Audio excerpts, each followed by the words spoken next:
मैं कल इस देश को बहुजन राष्ट्र बनाने के लिए यात्रा निकालूं तो क्या अभिव्यक्ति की बोलने की आजादी भी संविधान में। दोस्तों बहुत बहुत स्वागत करता हूं आप सभी का।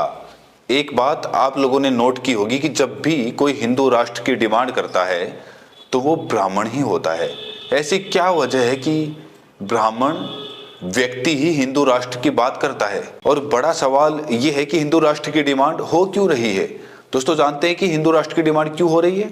जो लोग भी हिंदू राष्ट्र की डिमांड कर रहे हैं वो संविधान विरोधी हैं, वो आरक्षण विरोधी हैं, वो अंबेडकर विरोधी हैं, वो समानता विरोधी है। जो भी हिंदू राष्ट्र की डिमांड करता है वो समझ जाइए कि वो संविधान विरोधी ही है, क्योंकि हमारा देश संविधान से चलता है। और इस समय जो बाबा बागेश्वर हैं वो खुद अब संविधान कैसे करने लगे हैं। दोस्तों आज मैं आपको एक वीडियो दिखाऊंगा जिसमें वो खुद अब संविधान की दुहाई दे रहे हैं। लेकिन इस बीच चंद्रशेखर आजाद की बहुत ज्यादा चर्चा है। चंद्रशेखर आजाद ने बहुजन राष्ट्र बनाने को लेकर एक बहुत बड़ा ऐलान कर दिया। क्या कुछ कहा है चंद्रशेखर आजाद ने वो भी आपको दिखाऊंगा। लेकिन सबसे पहले ये खबर भी आप जान लीजिए। ये कोई सुप्रीम कोर्ट के कथित वकील हैं अश्वनी उपाध्याय करके। इन्होंने क्या लिखा है? यदि इमरजेंसी लगाकर भारत को सेक्युलर देश घोषित किया जा सकता है तो इमरजेंसी लगाकर भारत को हिंदू राष्ट्र भी घोषित किया जा सकता है। वकील, सुप्रीम कोर्ट के वकील अश्वनी उपाध्याय ने यह बात कही है। दोस्तों मैं उन तमाम लोगों को यह बताना चाहता हूं कि जो लोग वकालत कर चुके हैं और संविधान को नहीं जानते तो वो ये जान लें कि संविधान पहले से ही सेक्युलर था। प्रस्तावना में तो बाद में ऐड किया गया धर्मनिरपेक्षता शब्द। संविधान की मूल भावना में ही धर्मनिरपेक्षता है, क्योंकि जब आप मूल अधिकार पढ़ते हैं तो वहां पर आपको धार्मिक स्वतंत्रता का एक चैप्टर मिलता है। तो आर्टिकल 25 से लेकर 29-30 तक ये हमें बताता है संविधान में कि हमारे देश में धार्मिक स्वतंत्रता है। आप किसी भी धर्म को मान सकते हैं। सोचिए दोस्तों, ऐसे लोग वकील बने हुए हैं, वो भी सुप्रीम कोर्ट के।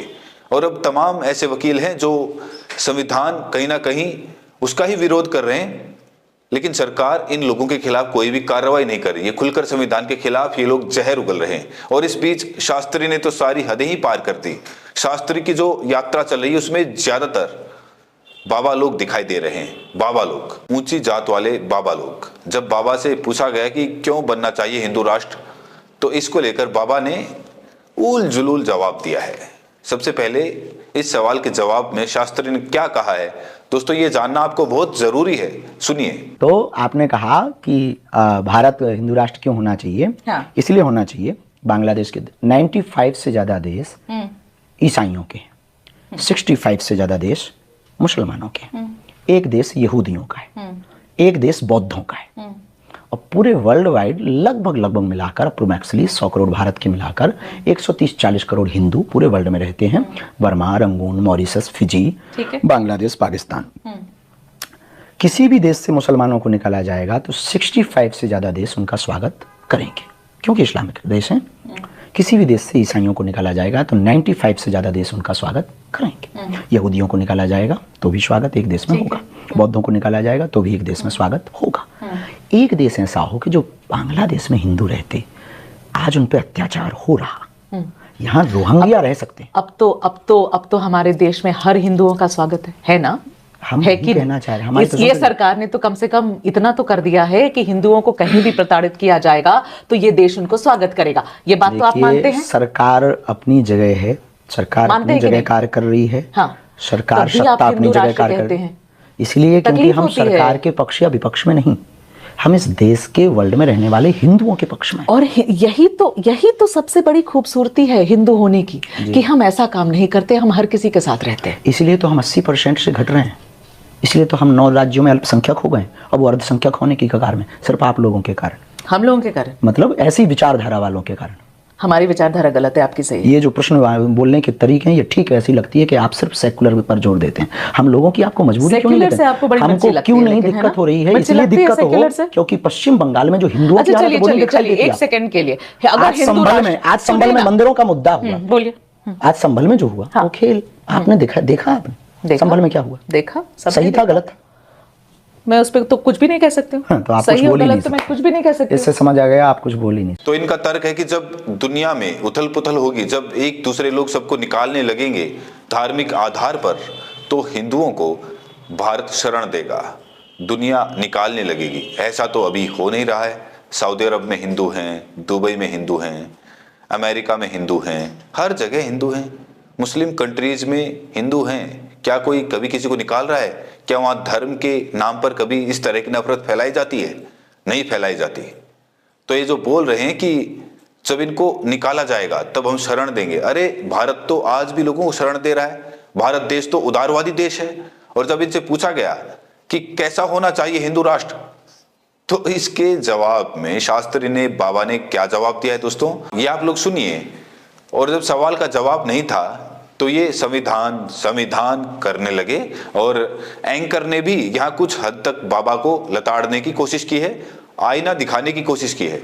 ये वीडियो भी देखिए। अगर हिंदू राष्ट्र भारत बन जाता है तो क्या आदर्श हिंदू राष्ट्र कैसा होना चाहिए बाबा बागेश्वर? ये हिंदू राष्ट्र आपके भारत हिसाब यदि से। बनेगा हाँ। तो हिंदू राष्ट्र में मुसलमानों को ना भगाया जाएगा ना गालियां दी जाएंगी, ईसाइयों को ना भगाया जाएगा ना गालियां दी जाएंगी। ओके। हमारी हिंदू राष्ट्र का मतलब हिंदू कोई व्यवस्था नहीं, हिंदू एक जीवन जीने की शैली है ना। वसुधैव कुटुंबकम, बिल्कुल, अहिंसा परमो धर्मः। हमारे हिंदू राष्ट्र में हिंसा को स्थान तो नहीं। देश को सेक्युलर ही रहने दीजिए ना। बात तो आप भी वही कह रहे हैं, आप भी वही कह रहे हैं। कागजों पर आप सेकुलर रखो, हम विचारों में हिंदू राष्ट्र बनाएंगे। बाबा बागेश्वर आप तो फिर अड़े रहेंगे इसी बात पर, है ना। चलिए, जब आप सेकुलर पर, आप जैसे लोग सेकुलरिज्म पर अड़े रह सकते हैं, तो हमारे जैसे व्यक्ति को, अरे बात सुनिए, तो संविधान का, और ये देश संविधान से चलता है बाबा बागेश्वर।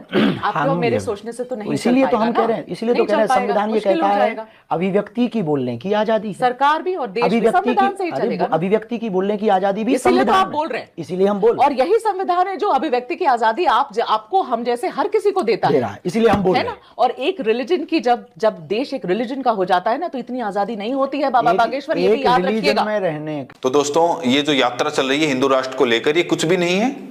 पूरे तरीके से ये बाबा एक्सपोज हो चुका है, पूरे तरीके से एक्सपोज हो चुका है। अभी आखिर में संविधान करने लगे, कह रहे हैं कि संविधान ने हमें बोलने की आजादी दी है, लेकिन संविधान ने इतना भी आजादी नहीं दी कि आप मुस्लिम राष्ट्र की बात करने लगो, आप हिंदू राष्ट्र की बात करने लगो। लिमिट में बोलने के लिए दिया गया है, क्योंकि कोई मुसलमान ये नहीं बोल सकता कि हम मुस्लिम राष्ट्र बनाएंगे, तो फिर आप कैसे ये बोल सकते हैं कि आप हिंदू राष्ट्र बनाएंगे? ये अपने आप में बहुत बड़ा सवाल है। पुलिस ऐसे लोगों के खिलाफ कार्रवाई नहीं कर रही, ये भी बड़ा सवाल है। पुलिस तो ऐसे लोगों को संरक्षण दे रही है। इस बीच इस पूरे मामले को लेकर पूरे सीन में एंट्री हो चुकी है चंद्रशेखर आजाद की, और चंद्रशेखर आजाद ने यही मुद्दा उठाया है कि ये लोग हिंदू राष्ट्र के लिए यात्रा निकाल रहे हैं, इनको सिक्योरिटी मिल रही है, तो हम भी अब यात्रा निकालेंगे बहुजन राष्ट्र बनाने को लेकर। तो क्या मुझे भी ऐसी सिक्योरिटी मिलेगी? दोस्तों, बिना देरी किए चंद्रशेखर का ये वीडियो देखिए। दामोदर जो बात कह रहे हैं वो इसलिए सही है क्योंकि ये जो धीरेन्द्र शास्त्री हैं उनको प्राइम मिनिस्टर अपने छोटे भाई बताते हैं। जब प्राइम मिनिस्टर उनको छोटे भाई कह रहे हैं तो यानी कि वो बाबा नहीं। मैं जानना चाहता हूँ, भारत एक संवैधानिक राष्ट्र है, क्या इसको हिंदू राष्ट्र बनाने की यात्रा निकालना क्या देश विरोधी कदम है या नहीं? मैं कल इस देश को बहुजन राष्ट्र बनाने के लिए यात्रा निकालूं तो क्या सरकार मुझको उतनी सुविधाएं देगी जितनी उनको दे रही है, उतनी सुरक्षा देगी, उतनी परमिशन देगी? तो यहाँ चंद्रशेखर कह रहे हैं कि अगर मैं बहुजन राष्ट्र के लिए यात्रा निकालूं तो, हालांकि उन्होंने ये नहीं कहा कि मैं निकालूंगा, उन्होंने एक कंडीशन रखी। या वो आईना दिखा रहे हैं, धीरेन्द्र शास्त्री जैसे लोगों को आईना दिखा रहे हैं, जो लोग हिंदू राष्ट्र की डिमांड कर रहे हैं उन्हें आईना दिखा रहे हैं चंद्रशेखर आजाद, और बता रहे हैं कि इस देश में दो तरह के कानून कैसे चल रहे हैं। अरे कानून तो सबके लिए बराबर है ना।